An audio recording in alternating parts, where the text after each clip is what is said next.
First পার্টে তোমাদের দেখিয়েছি সিমলার একটা ছোট্ট ব্লগ।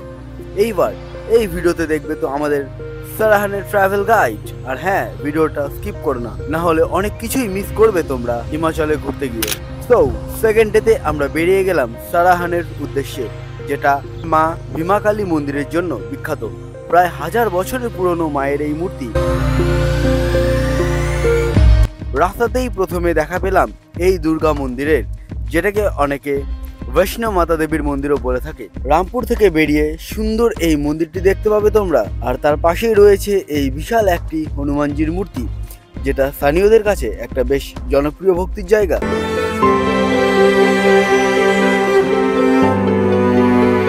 এই মন্দিরে আমরাও কিছু সময় কাটিয়ে মায়ের দর্শন করে বেরিয়ে পড়লাম। প্রায় 4-5 ঘন্টার এই জার্নির পর আমরা পৌঁছে গেলাম আমাদের ড্রিম ডেস্টিনেশন সারাহান।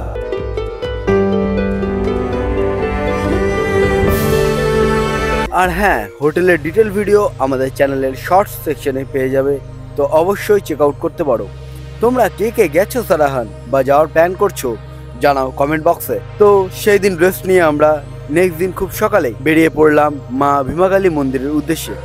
গিয়ে দেখি আমরাই প্রথম দর্শনার্থী, তাই সুন্দরভাবে মায়ের দর্শন করলাম।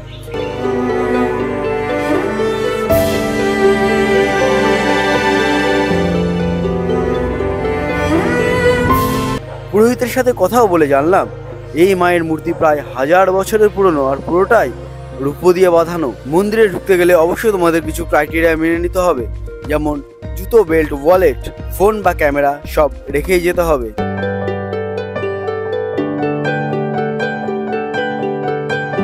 তারপরেই আমরা হোটেল চেক আউট করে বেরিয়ে পড়লাম আমাদের ডেস্টিনেশন সাংলা ভ্যালির উদ্দেশ্যে, যেখানকার পথ এতটাও সহজ ছিল না।